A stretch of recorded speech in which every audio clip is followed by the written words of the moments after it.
Greetings, everybody. I started my new YouTube channel about a week ago, and to advertise it, I put up a post on my Facebook page saying, "Hey, I started a new YouTube channel. So if anybody's interested, check it out." And I also put in there that if you have any topic ideas, please let me know. I'll do a video about them. Rather presumptuous on my part, thinking anybody would actually want to listen to my thoughts on anything, but one person did respond. A former Sweetbriar student of mine said, "How about doing one about cryptocurrency?" So I was like, "Okay, I'll do one on cryptocurrency." Now, when did I first hear about cryptocurrency? This is back when I was in grad school at George Mason. And let me tell you, unlike so many colleges, the graduate economics department at George Mason, markets, very, very good. Government, bad, bad, bad. Competition, good. Monopolies, bad. And there was some talk around even back then about going to the gold standard, or could we have a second currency that would compete? And competition's good. So when this idea, Bitcoin, came out, hey, everybody applaud, because now we can see competing currency and competition's always good. We were really not crazy about the government controlling the money supply, because government has the incentive to increase the money supply, resulting in inflation. Prices go up, brings in more tax money, easier to pay deficits and debts. But with crypto, when we heard about that and the no central command controlling it, that just simple math equations determine the increase in the amount of the currency out there. And I'm just going to use currency, money, Bitcoin, kind of interchangeable here. There will be no inflation tax. Wonderful. Yay. Everybody was for it.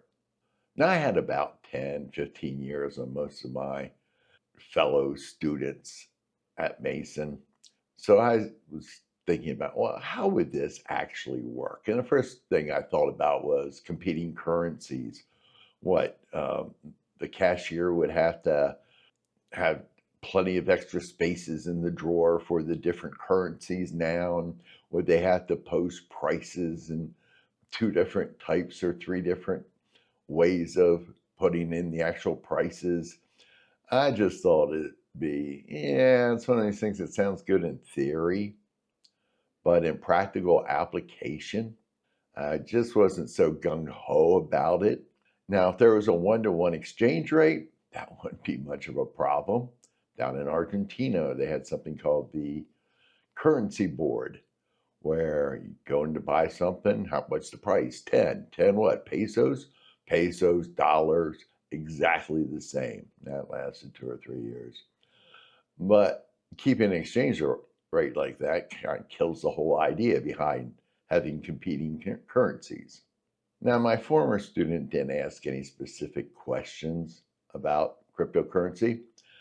So I'm going to look at this from two different perspectives: crypto as money and crypto as an investment. Now, I'm just going to deal with the big one here, Bitcoin, rather than all the different cryptocurrencies that are out there. And the same story could be applied to any one of them. So let's first look at it. Crypto is money. So this is what you'd hear at a basic macro course. There's two types of money: commodity money and fiat money. Commodity money is money that has intrinsic value. In other words, whatever you're using for money, you can do something else with it. For example, you're in prison. You want to buy dessert from a fellow prisoner. What's the price? 4 cigarettes. So you give them the 4 cigarettes, you get the dessert. Now, what does that person do with those 4 cigarettes? They have two choices. They could use them in trade with somebody else, or they could smoke them, which would be the intrinsic value. The other kind of money is what's called fiat money, which has no intrinsic value and there is nothing backing it. As in the United States, we have fiat money. Yes, back in the day, up to, I believe, 1973, The currency was backed by gold, which is why we have all that gold down there at Fort Knox, all that kind of good stuff. But due to the United States losing control of their currency, basically because we're importing so much oil, I believe it was President Nixon said, no more to the gold standard. And then, of course, you're taught that, oh, the United States money has been declared legal tender. That's how it has value. No, it has value because we all agree it has value. And I'll talk more about that a little later. And then you all then go on to, well, what makes something money? One of three things: medium of exchange, unit of account, store of value. What's medium of account? It's what buyers give to sellers to facilitate trade. And in the United States, it's the dollar. I go to the store, I want to buy something. What do they want in return? Dollars. Unit of account, how we post prices and record debt. So when I go to the store, they'll tell me how many dollars. That's unit of account.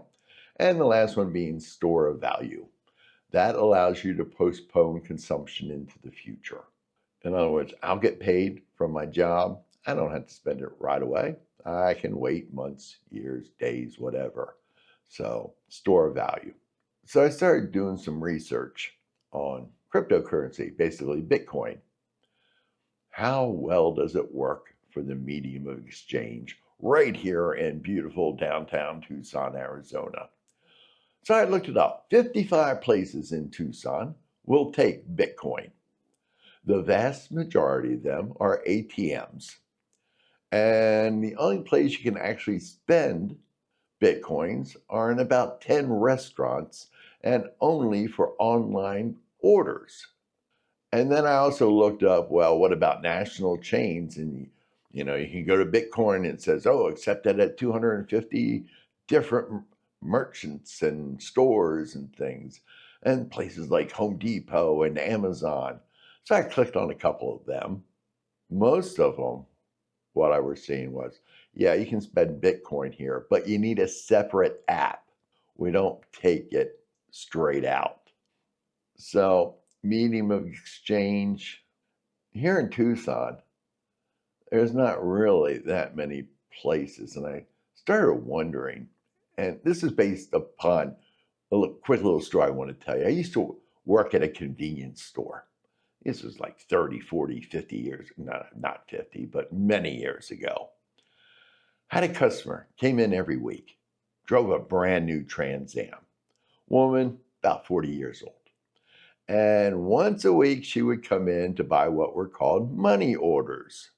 I'm sure money orders are still around, but for those of you who don't know what a money order is, this person would say, I'd like a money order for $43.26 and one for 50 some dollars.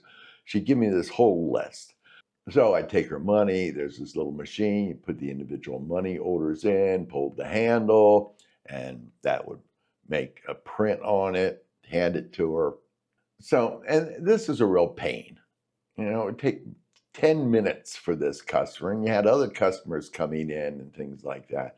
So I said to her one night, there are these things called checking accounts, credit cards, debit cards, just joking. She looked at me and very wisely said, because I asked, why don't you use these?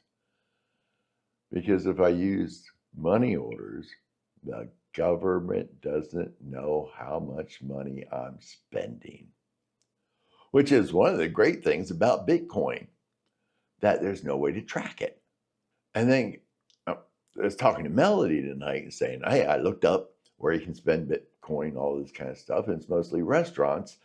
And both her and I right away went to, why would they? And we're not talking chain restaurants. There's a place here in town, Hoagie House. They have 2 or 3 places. Bitcoin seems to be big at Chinese restaurants here in Tucson. And all we could come up with, wow, that would be either a good way to hide how much sales you're actually doing or a good way to launder money. But I had no evidence that they're doing that. But as I said, one of the big things is with Bitcoin, no regulation. Time will tell. Banking is one of the most regulated industries in the United States, and I believe it was back in May when President Donald Trump signed the Genius Act into law. It's a piece of legislation that will pave the way for the United States to lead the global digital currency revolution. I read that right off the statement from the White House. So, yes, one of the big advantages of cryptocurrency is it's not regulated. They can't track it yet.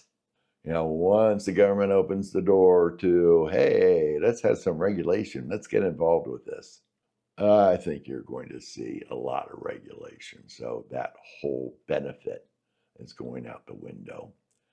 And I also did a little research. It's been estimated the vast majority of crypto transactions are for illegal activities. But there is one country out there that has made it legal tender. That is El Salvador. So just a few little facts there for you. I really believe people will go with the lowest cost option. I go to the store, I whip out my debit card. It's so easy. You're going to make it hard for me to use Bitcoin? Too much trouble, too much trouble. So will it ever become common? Well, my guess is when it comes to the medium of exchange, 55 places, most of them being ATMs here in Tucson, which is a major city of 500,000 people, probably 1 million people in the greater metro area. And it's been around since the 1990s. I don't think it's ever going to work well for the medium of exchange. And I don't think it's going to work well for the unit of account. I looked it up before doing this presentation. Current price was $111,481.90 per Bitcoin. And I know they do have these smaller ways of looking at Bitcoins. There's the Bitcoin, there's the millibit, there's the bit, there's the Satoshi, or however you pronounce it, and the mini Satoshi. Each one of these, besides the Bitcoin, being a fraction of a Bitcoin. But I'm just trying to think about going into the store and something says it's, $33 or 58 mini Bitcoin.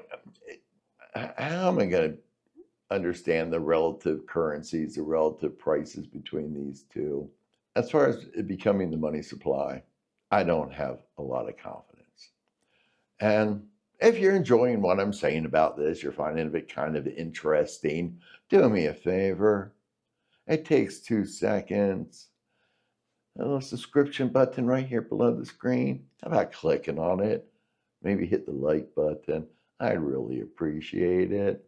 That does take me some time to do these things, and all I ask, subscribe to the channel. I'd appreciate it. So let's go on as crypto as an investment. If you're old like me, you know what Beanie Babies are. Beanie Babies are a line of stuffed toys created by American businessman Ty Warner, who founded Ty Industries, or Ty Incorporated, I guess, in 1986. The toys are stuffed with plastic pellets, beans, and they're small, they're like this big and everything. And for some reason, which I'm sure no one ever knows, Beanie Babies emerged as a major fad and collectible during the second half of the 1990s. And they were collected not only for toys, but also as a financial investment due to their high resale value. This company wasn't stupid, okay? Oh, in the late 1995, when it became hot, the company started putting out limited editions of these little pets or Beanie Babies, whatever you want to call them, coming up with deliberate scarcity. They restricted individual store shipments. And then they started retiring some designs. And this created a huge secondary market for the toys and just increased their popularity and value as a collectible. This lasted through 1999 and then slowly declined. And just to show you how big it was, at the height of the popularity, people would flip beanies for as much as a tenfold increase in price on eBay. At that time, Beanie Babies made up 10% of all eBay sales. And then people woke up one morning and said, "This is stupid. They're little cloth toys filled with beans." And the bubble burst. And just to see if I was sure about this, I went onto eBay and I pulled up sold Beanie Babies, not just listed ones, the ones that actually sold. Most of them went for $10 or less. And these are things that we're selling for hundreds, if not thousands of dollars. The same thing could happen with crypto. As I said a little while ago, fiat money only has value because people are willing to accept it. And if it's not working as a medium of exchange, you really have to wonder how many people are going to accept it in trade. Now, there may still be speculation, but $111,000 each for a Bitcoin. And you have to remember, what was the price when it started out? Well, the price started at 0. Then it went to 10 cents, 20 cents in 2010, then 30 cents, then about $5 in 2011, now $111,000. And this isn't because of supply and demand. This is coming just from people speculating. Same way, people didn't really want Beanie Babies. They just wanted to buy them, hold them, and then sell them. I think you're seeing the same thing in the crypto market. And I'd like to steal some words of wisdom from Warren Buffett. Saw an interview with him one time and he said, "Hey, Mr. Buffett, how about using gold as an investment?" And this is the greatest investor of all time. And his answer was, no. He said, gold just sits there. If I'm going to invest in something, I want to invest in a business that's producing things. Gold, silver just sits there. That's pretty much cryptocurrency. And if you pull up a graph, you'll see the price is jumping around. High volatility is what it would be called. Prices up a couple hundred, down a couple hundred, up 1,000, down 2,000, which is kind of destroying that whole store of value attribute for money. If it's that volatile, how can you be sure your wealth is being preserved? So, if you're one of those first people to get into Bitcoin, you bought early and you want to sell today, you're a very happy camper. But if you buy Bitcoin today, you could be looking at a Beanie Baby situation. And just a few other tidbits about this. One of the main ideas with the whole cryptocurrency was you won't get inflation. Yay, great, wonderful. Nobody mentioned deflation, which is just as bad for the economy. With inflation, there are winners and losers. With deflation, the winners now become losers and the losers become winners. But both are bad. And just do a little math. Assume you bought 10,000 Bitcoins when the price was $1 each. Today, you want to buy a home that's priced at $1 million. You sell 10 Bitcoins for which you paid $10 for, and you have a new home. You're very happy. Now, I already mentioned it, that one of the wonderful things about cryptocurrency is the lack of regulation.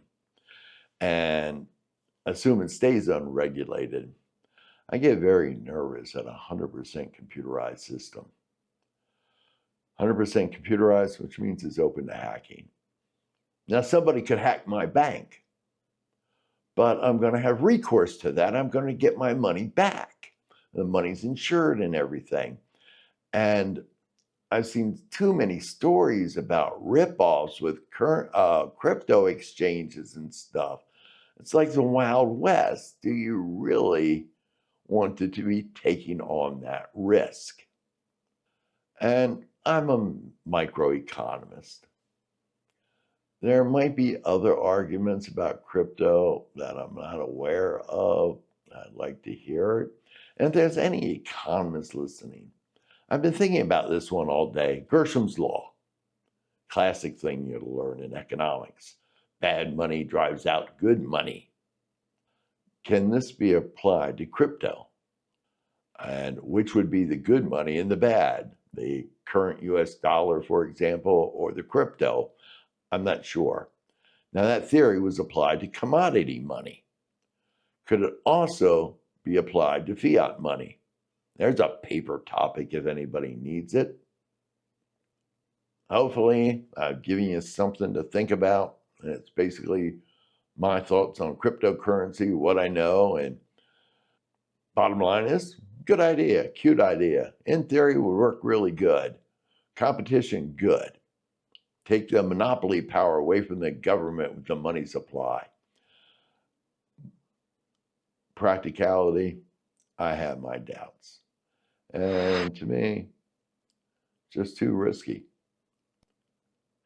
Well, thank you for listening. Hope you enjoyed it and have yourself a blessed day.